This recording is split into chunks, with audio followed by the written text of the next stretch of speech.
स्वरमंचावरची सगळी गुणवंत मंडळी, अतिशय सुंदर असा कार्यक्रम गेले 2 तास आम्ही ऐकतोय आणि मला वाटतं माझ्या या मताशी आपण सगळेच सहमत व्हाल. अतिशय सुंदर असा कार्यक्रम ऐकायला मिळतोय. खरं सांगायचं तर मी स्वतः एक संस्था चालवत असल्यामुळे मला ह्याची जाणीव आहे की 50 कार्यक्रम करणं ही किती कठीण गोष्ट आहे आणि त्यासाठी एक ध्यासच असावा लागतो, पछाडलेलं असावं लागतं, वेड असावं लागतं. ते ह्या सगळ्या मंडळींना जबरदस्त आहे हे कळतंय. अगदी कुठेच काहीही कमतरता नाही. निवेदनापासनं गाण्या प्रत्येक अगदी बालगीतापर्यंतच्या कलावंतांपर्यंत कोरसपर्यंत प्रत्येक गोष्ट खूप मेहनतीने खूप कष्टाने साध्य केली आहे सगळ्यांनी. हे अगदी मनापासनं मला सांगावंसं वाटतं. वादक अतिशय उत्तम आहेत आणि संपूर्ण माहोल हा जो इथे बनवण्यामध्ये या सगळ्या मंडळींनी यश मिळवलंय त्याबद्दल त्यांचं कौतुक करावं तितकं थोडंच आहे.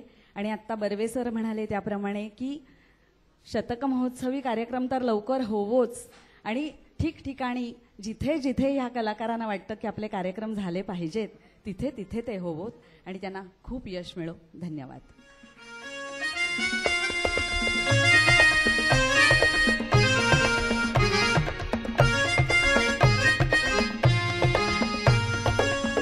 आज राणी पूर्वीची ती प्रीत तू मागू नको.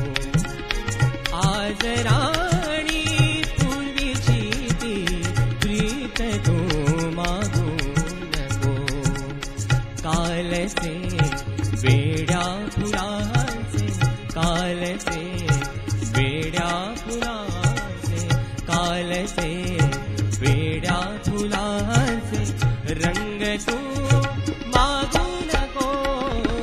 आज राणी पूर्वीची ती प्रीत तू मागू नको.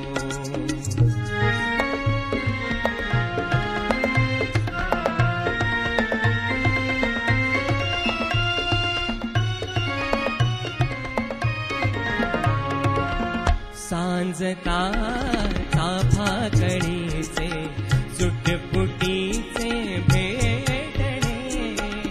सांज काचा फाकणीचे सुटफुटीचे भेटणे. पाण जाळी तून झिरते बाबरेचे चांदणे. पाण जाळी तून झिरते बाबरेचे चांदणे. त्या क्षण